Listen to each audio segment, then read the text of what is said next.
வணக்கம் மக்களே. இன்னைக்கு நம்ம வீட்டுல மொட்டை மாடி சமையல் தாங்க. மொட்டை மாடியில உப்பு தண்டு கீரையெல்லாம் முளைச்சிருக்கு. கீரையை பறிச்சு கருவோட வறுத்து இங்கேயே அடுப்பு வச்சு சமைச்சிருவோம். வாங்க எப்படி சமைக்கலாம்னு பார்க்கலாம் வாங்க. நம்ம கீழே நல்லி முடக்கட்டாய் வந்திருக்கு, கரும்பு, இது பேர் வேப்ப மரம். இதையும் விடுற மாதிரி இல்லை. எங்கள் வீட்டு இறங்கி பாருங்க, தக்காளி எல்லாம் காயா இருக்கு. இது பாருங்க, ஒரு செடியில எவ்வளவு தக்காளி பார்த்தீங்களாங்க. கொத்து கொத்தா இருக்கு பாருங்க. ஒரே ஒரு பழம் தான் இருக்கு, மற்றெல்லாம் மேலே இருக்கு.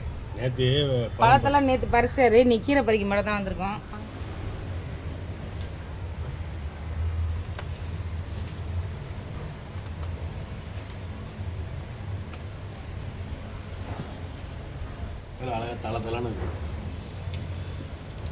எல்லாம் எங்கள் வீட்டுக்காரோடைய உழைப்புங்க. கூட 2 மந்தக்காளி கீரையும் போட்டுப்போம்.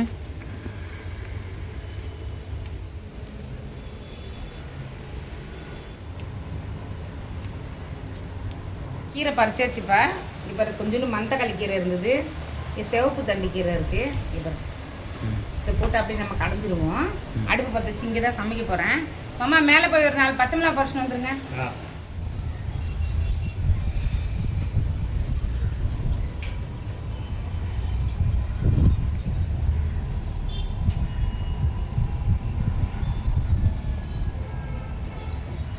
எதுப்பா மிளகா? மிளகா வந்துருங்க. இது மல்லி, இது ஒரு ரவுண்ட் அப்படி காட்டி 35.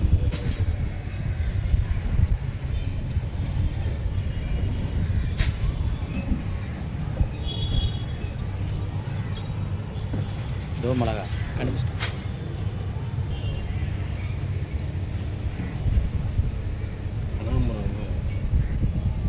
நாம நல்லா காட்டி பாரியாகம், செவ்வரளி, செம்பருத்தி, அடுக்கு செம்பருத்தி.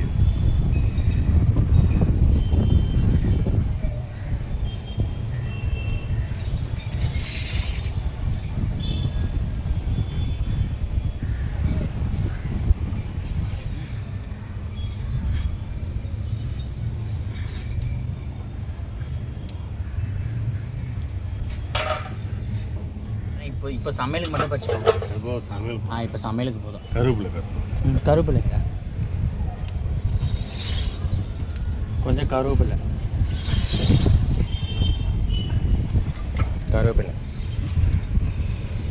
மாம்பழம். இங்கே மிளகா இருக்கா? எல்லாமே மிளகா தான். குண்டு மிளகா, நீட்டு மிளகா, நல்லா பழுத்த மிளகா. ஆமாம், இதெல்லாம் அப்படியே விட்டாச்சு காய்ச்சல். காய் அந்த பக்கம் விடு.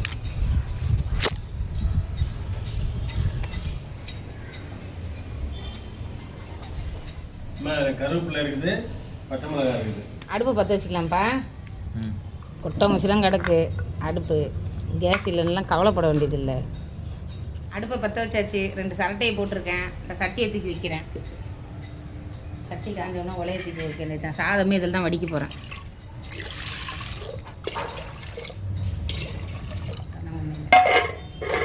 இந்த அடுப்பு உலை போட்டிருக்கேன். இங்கே பாரு, அடுப்பு எரியுது பாரு. எப்பயும் மொட்டை மாடியில் வந்தால் கேஸ் வச்சு தானே சமைப்போம்.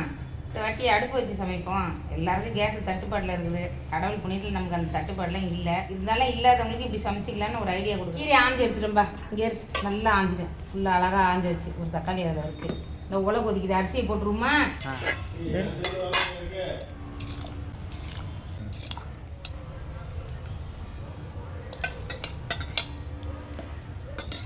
சாப்பாடு உப்பு போட்டுக்கலாம்ப்பா. அவ்வளோதான். அது பாட்டு வெந்துட்டு விட்டு நம்ம அடுத்த வேலையை பார்த்துப்போம்.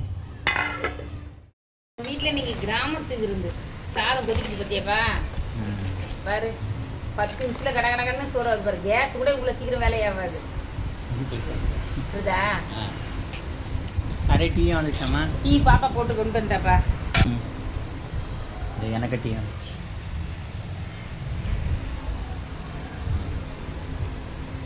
டீ குடிச்சிக்கிட்டே ஜம்முன்னு வேலை பார்ப்போம். இப்போ ஒரு 10 சரட்டை கூட நம்ம போடல. அதுங்கிட்டே எனக்கு சோறு வெந்து போச்சு. எப்படிமா தூக்குவேன்? புண்ணியத்தா இல்லை, ஐயோ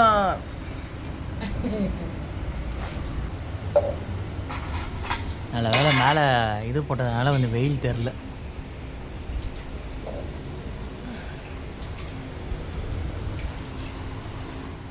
சாப்பாடு வெந்துருச்சுப்பா, ஆ இறக்கிடுவோம்.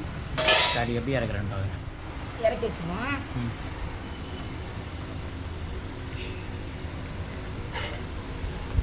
சூடு இறக்கி வச்சு ஒரு 5 நிமிஷம் வடிக்கிறதுக்கு முன்னாடி இறக்கிட்டோம்னா ம் சட்டி சூடுல நல்லா சோறு வெந்துடும். அதை மூடி வச்சுருவோம். சரி. இப்போ கீரை கடையத்துக்கு சட்டி போட்டுப்போயா, ம் கல் சட்டி. இவர் கல் சட்டி பொத்த சட்டி, இதை அப்படியே வச்சு இதிலே கீரை வச்சு இதிலே கடைஞ்சிக்கலாம்.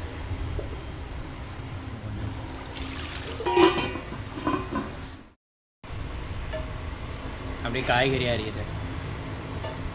அதனால தண்ணி சூடாக இருக்கங்காட்டி இதெல்லாம் அரிஞ்சு போட்டுக்கலாம். 2 தக்காளி பழம்,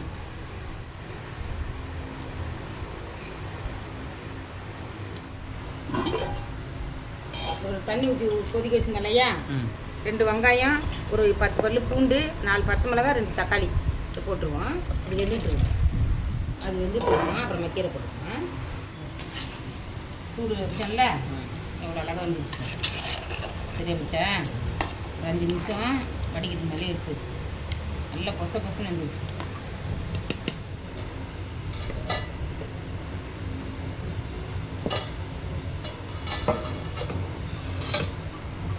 செங்கலே வேணா போடுவோம்.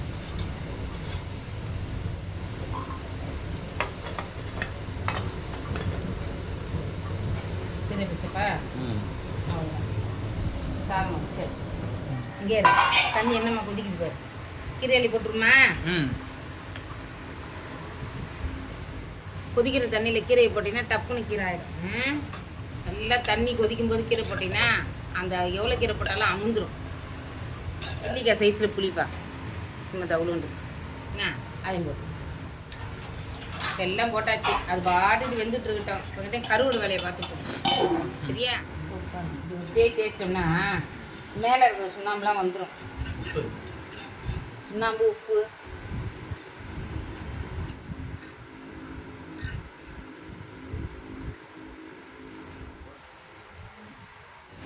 ஈரமா கலர் கலராக கொதிக்குது.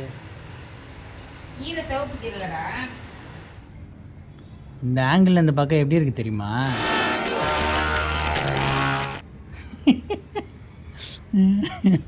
சொல்லு. பழைய படத்துல பேய் சமைக்கும்ல, சரி அப்படியே போடு.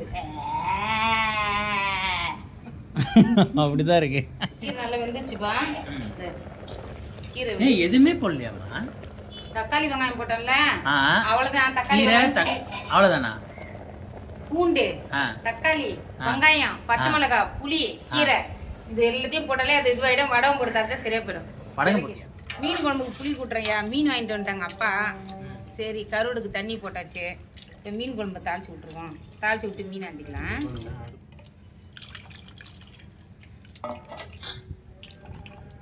இந்த மீன் இந்த தண்ணியில் போட்டுருவோம். கொஞ்சம் சுத்தம் வைக்கணும்னா நல்லாயிருக்கும். சட்டி அடுப்பில் போட்டு வச்சுப்பேன். சொல்லுமா? சட்டி கிழங்கிட்ட வெங்காயம் தக்காளி இருக்குல்ல, ஒரு வெங்காயம் ஒரு தக்காளி தான். சும்மா கொஞ்சம் இந்த கவலை மீன் வாங்கிட்டு வந்துருக்காருப்பா. என்னென்ன வச்சிருக்காங்க? ஒரு வெங்காயம், அப்போ மேலே பசங்க இந்த கருவேப்பிலை, தக்காளி, பச்சை மிளகாய். நம்ம செடியில் எல்லாமே இன்றைக்கி செடியில் பறிச்சது தான் இது. 2 காய் தக்காளி எடுத்தம்மா, மீன் குழம்புக்கு நல்லாயிருக்கும். காய் தக்காளி போட்டு மீன் குழம்பு சுண்ட வச்சோம்னா அவ்வளோ அருமையாக இருக்கும். கடிச்சு சாப்பிட்டா சூப்பராக இருக்கும். தக்காளி மாங்காய் மாதிரி இருக்குமா? மாங்காய் மாதிரி இருக்கும். எண்ணெய் ஊற்றினாயா? ம் வச்சா ம் வீட்டில் போட்ட வடகம் ம் தெரியுதா? கொஞ்சம் வடகம் போட்டுக்குவோம். இந்த வடகம் போட்டோம் இல்லையா, அது நல்லா புரிஞ்சிருச்சு. இதுக்கு மேலே இங்கே வெங்காயம், தக்காளி, பச்சை மிளகாய், கருவேப்பிலை 3த்தையும் ஆடியே போட்டுருவோம்.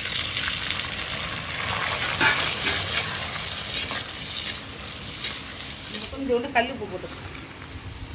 குழம்புக்கும் சேர்த்து கருவோட கழுவிடுவோம். சுடுதண்ணி போட்டுக்கலாம் கருவோடுக்கு. அடுப்பில் சமைக்கிறது யார் யாருக்கு பிடிக்குன்னு எனக்கு கமெண்ட் பண்ணுங்கள். கொஞ்சோண்டு மொட்டை மாடி இருந்தாலும் இந்த மாதிரி கையெடுப்பு மேலே ஒரு செங்கல் கல் வச்சு வச்சோம்னாலே சூடு கீழே இறங்காது. அழகாக இருக்கிற சரட்டையெல்லாம் பாருங்கள். நம்ம இந்த ஃபுல்லாக வீட்டில் உடைக்கிற தேங்காய் சரட்டையெல்லாம் சேர்த்து உடச்சி வச்சுப்பேன். பொங்கல்லாம் வைக்கிறதுக்கெலாம் இதில் தான் வைப்பேன். இப்போ இந்த பாருங்கள், அந்த மூங்கில் கொம்புலாம் கடந்தது. சரி போட்டு எரிச்சோம்னா வேலை முடிஞ்சு போச்சு. கஞ்சியும் வடகம், கஞ்சி வடகமும் இதில் தான் போடுவேன். 2 தக்காளி ம் புளியை கரைச்சிருக்கேன். 2 தக்காளி அரைச்சிருக்கேன். மிளகாத்தூள் போட்டுருவோம்.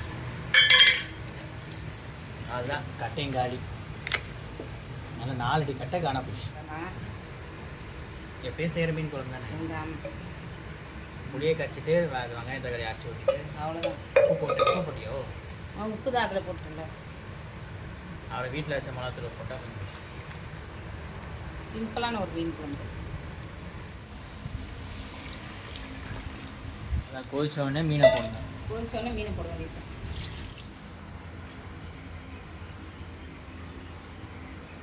சைஸ் போதும். ஏமா பார் பார் பார் கம்பா இவ்வளவு பெரிய குச்சி வச்சிருக்க. அவன் சர்வீஸ பொறுத்தாண்டா குச்சியோட ஒருத்தரான். ஏன் சர்வீஸ் 13 வருஷம். ஆனா நான் 13 குச்சி கொண்டாந்துருக்கேன்.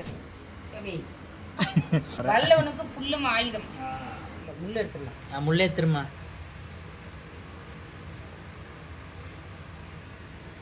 அப்புறம் 2 பூண்டு மட்டும் போட்டு தாளிச்சுனா சூப்பராக. உப்பு போட்டு உரைச்சிடுவோம்.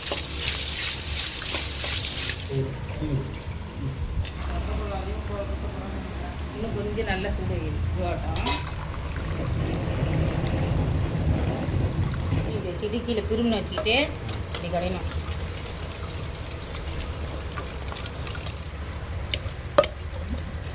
எண்ணெய் மாதிரி கடந்து வச்சுப்பேன். இதுதான் சூப்பராக கடந்து வச்சு அவ்வளோ வடிகட்டி வச்சல அந்த தண்ணி ஊற்றிடுச்சுதான். இவர் வேலை முடிஞ்சிச்சு. இப்படியே ஓரம் தள்ளிடுவோம்.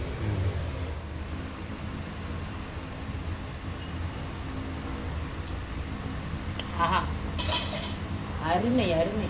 மொட்டை மாடி குழம்பு தான். ஆமாம். இந்தங்க கை கட்டுங்க, கை கட்டுங்க.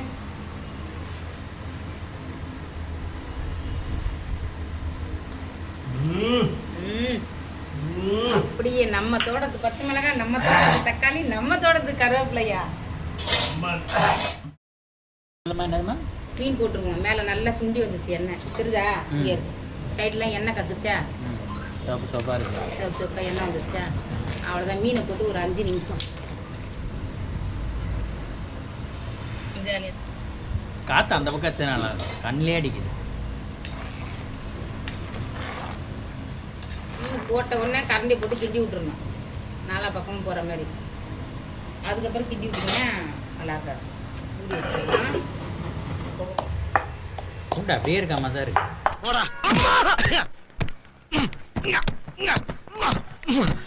ஐயோ இந்த அவசப்படுறானே.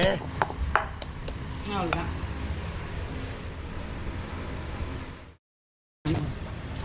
மீன் வெந்துச்சு. இதுக்கு மேலே வேகட்டோம்னா 2 குழந்தைக்கும் மீன். அவ்வளோதான் மீன் குழம்பு ரெடி. கம கம கம கம கம. இறக்கி வச்சுக்கலாமா?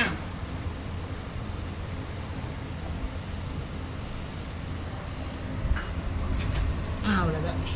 குழம்பு இன்னும் கொதிச்சுக்கிட்டே இருக்கு. அது இறக்கி வச்சு ஒரு 5 நிமிஷம் கொதிக்கண்டி முடியலமா? வடம் போட்டு கீரை தாளிச்சிடுவோம். கடை காஞ்சிச்சா? இப்போ எண்ணெய் ஊற்றிக்குவோம். என்ன எண்ணெய்மா?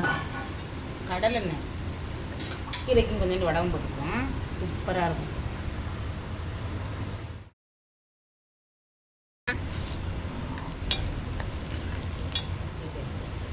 இந்த பூண்டு போட்டுக்கிறோம் கொஞ்சோண்டு.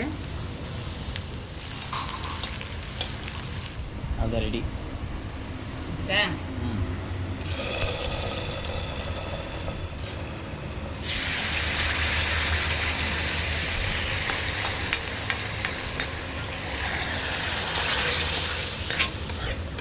இப்போ இதே கடை தானம்மா? அதே கடாய் தான். 4-5 ஏனெல்லாம் வச்சுட்டு வந்து இது பண்ண முடியாது. சரியா? கடாய் காமிச்சுப்பா. கருவாடுக்கு எண்ணெய் ஊற்றிப்போம். அம்மா கடுகு எடுத்துக்கொண்டுடா. கடுகு கொஞ்சோண்டு போட்டுக்கிறீங்க. தட்டி வச்ச பூண்டுப்பா. 2 பச்சை மிளகாய், 2 கருவேப்பிலை, 2 வெங்காயம் அப்படி போட்டு. எதுக்கு தெரியுமா? கருவாடுக்கு. அப்புறம் மஞ்சள் காரசாரமான ஒரு சம்பரம். நல்லா எண்ணெய் ஊற்றி கடுகு போட்டு பூண்டை தட்டி போட்டு வெங்காயம் போட்டு நல்லா வதக்கிட்டேன்பா. கொஞ்சம் மிளகாத்தூள் மஞ்சள் தூள் போட்டிருக்கேன். பாரு சுடு தண்ணி ஊற்றி சுடு தண்ணி ஊற்றி இதில் இருக்கிற முள்ளெல்லாம் நல்லா எடுத்துட்டேன். தெரியுதா? வெறும் தோல் மட்டும் நல்லா நீக்கி வச்சுருக்கேன். இப்போ இந்த கருவாடை அள்ளி வைப்பேன். சூப்பராக இருக்கும் கருவாடை தொக்கு சம்பல் மாதிரி இருக்கும். தக்காளிலாம் போடணும். தக்காளி போடக்கூடாதுப்பா. தக்காளி போட்டால் தொக்கு, அதனால தக்காளி போடாத சைடு தான் இது. சம்பல் சொல்லலாம், பெரட்டல் சொல்லலாம், கருவாடு வதக்கல் சொல்லலாம். நீ செஞ்சால் கருவாடு சம்பல், நான் செஞ்சால் கருவாடு சாம்பல். இட்லியில் வச்சுருவேன். கொஞ்சம் அப்படியே அடுப்புலேயே இருக்கட்டும்ப்பா. சூப்பராக கருவாடு இது கருவேப்பிலை லேட்டாக போட்டியாமா? ஆமாம், இப்போ போட்டேன், அப்பயும் போட்டேன். இப்போ இது கூட கொஞ்சம் போட்டோம்னா சூப்பராக இருக்கும். அது கருவாடு வதங்க வதங்க பச்சை மிளகாய் அதுவும் சும்மா ஜம்முன்னு இருக்கும். நினைச்சாமா இன்னும் கொஞ்சம் சுருணுப்பா. கருவாடு இப்போ தானே வாசனை வருது. அதானம்மா? அவ்வளோதான். அவ்வளோதான், ஃபுல்லாக நல்லா சுருண்டுருச்சு. அது அப்படியே இந்த கங்குலேயே போட்டோம்னா அது நல்லா அப்படியே சுருண்டு வரும். அப்படியே பழைய சாதம், கூழ், மிளகாய் கிள்ளி போட்டு சாம்பார், கிள்ளி போட்ட சாம்பார் சொல்லுவோம்ல, பருப்பு டால், அதுக்கெல்லாம் வச்சு சாப்பிட்டோம்னா அவ்வளோ அருமையாக இருக்கும். நீ சொல்லும் போதுமா உன் கண்ணில் அப்படியே ஒரு ஒளி தெரியுது. சந்திரமுகி படத்தில் ஒட்டியான தெரியும்ல, அந்த மாதிரி தெரியுது. தெரியும் நல்லா ஒளி. அவ்வளோதாங்க. அடுப்பை பற்ற வச்ச மடன்னு எல்லாத்தையும் சமைச்சு எடுத்து வச்சுங்க. என்னென்ன சமைச்சிருக்குன்னு பார்க்கலாமாங்க. இங்கே பாருங்கள், நம்ம வீட்டு மாடியில் பறிச்ச கீரைங்க. சூப்பராக. இங்கே பாருங்கள், சிவப்பு தண்டு கீரைங்க போட்டு நல்லா புளி, காஞ்ச மிளகாய், வெங்காயம், தக்காளி, பச்சை மிளகாய் போட்டு நல்லா வேக வச்சு மற்ற போட்டு கடைஞ்சி வச்சுருக்குங்க கட்டிலேயே. சூப்பராக. இப்போ பாருங்க, மண் சட்டியில் சாதம் வடித்து வச்சுருக்கேன். சூப்பராக. இங்கே பாருங்கள், மல்லிகைப்பூ மாதிரி சாதத்தை வடித்து வச்சுருக்கேன். மத்தி மீன் வாங்கிட்டு வந்தாங்கங்க. மத்தி மீன் குழம்பு வச்சுருக்கேன். சூப்பராக மீன் கரண்டி இல்லையாம்மா? இவருங்க ஜம்முன்னு மீன் குழம்பு வச்சுருக்கிறேன். அதுவும் மண் சட்டிலேயே அடுப்புலேயே செஞ்சாச்சுங்க.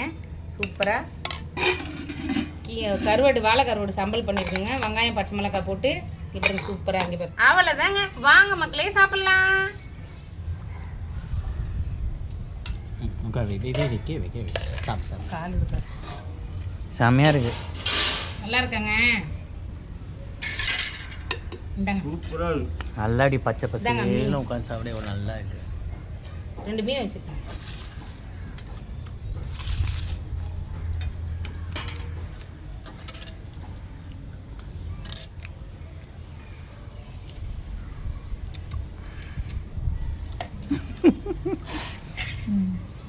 வேற லெவல். கீரையில் உப்புலாம் கரெக்டாக இருக்காங்க.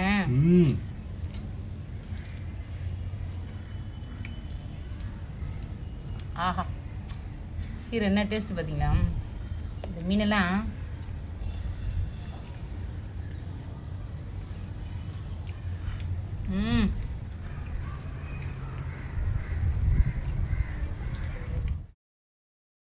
நம்ம கூட சேர்ந்து நம்ம சொந்தமாக வந்துருச்சுப்பா சாப்பிட்றதுக்கு.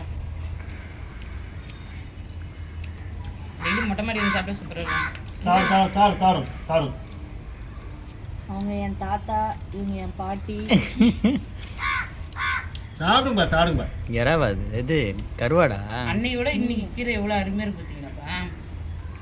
சாப்பாடு கேள்வியா? எங்க தாத்தாக்கு கருவாடுலாம் ரொம்ப பிடிக்கும். செலமா கருவாடு பிடிக்கும். அடுத்த விளாக்ல பார்க்கலாங்க. நன்றி. நீங்கள் ஒரு வாய் வாங்கிக்கோங்க.